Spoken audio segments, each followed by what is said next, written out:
Hi student, I am going to discuss the separation of components of a particular mixture. This is according to our syllabus of class 9. Different type of mixtures are given and different methods are used for separating the component from a mixture. Let us discuss today the evaporation method. Evaporation technique is used to separate the component of a particular mixture. So this one is evaporation by indirect heating method. The principle we use here is that this method is used for separating the volatile component, that is solvent, from a non-volatile solute. Now, what is volatile substance? The substances which vaporizes quickly by absorbing the heat energy from the surrounding is called volatile component. So now, if a volatile substance and a non-volatile substances are mixed with each other and we will apply the heat energy on it, the volatile substance will evaporate quickly and non-volatile substance will be left behind.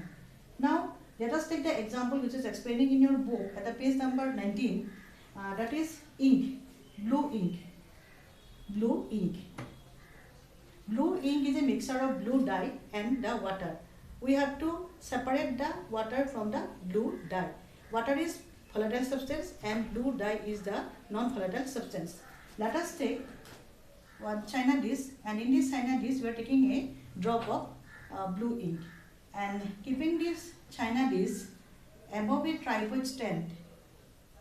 Let me do it again.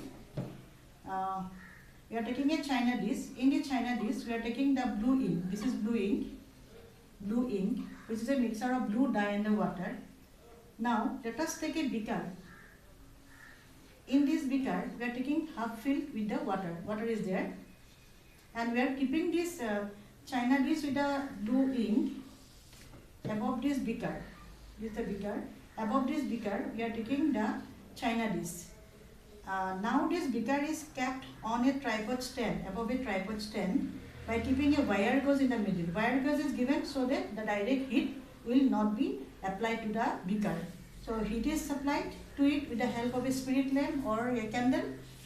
After some time, you will find that the water is start increasing its temperature. If you touch it, you will find that heat energy is increasing, it becomes hot.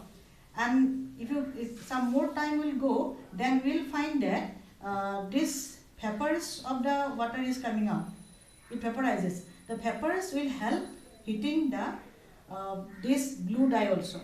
Then this blue dye will also heated up. When the blue dye will be heated up, then after some time you will find that the vapors of water is also coming out from it. After some time, we will find that only the blue residue will be left behind on the china dish. All the water portion which was mixed with the blue dye in making the blue ink will be vaporizes by this indirect heating method. Directly we are not heating, indirectly we are heating. Only the blue residue will be left behind.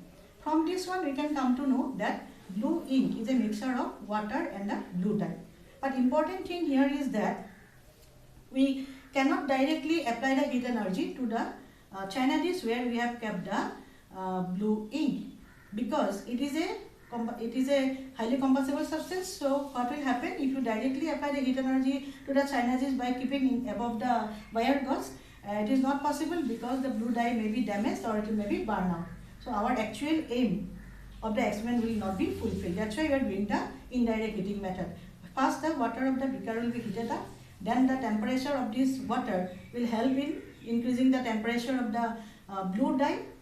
Ultimately, the water portion from the blue ink will be vaporized. Only the blue dye residue will be left behind on the china dish. So here, blue dye is the non-volatile substance and the water portion is the volatile substance. So volatile substance will be vaporized due to heat, but the non-volatile substance will be left behind and the china dish. In this way, we can separate a volatile component from a non-volatile substance when they are mixed with each other like this blue ink. Thank you very much.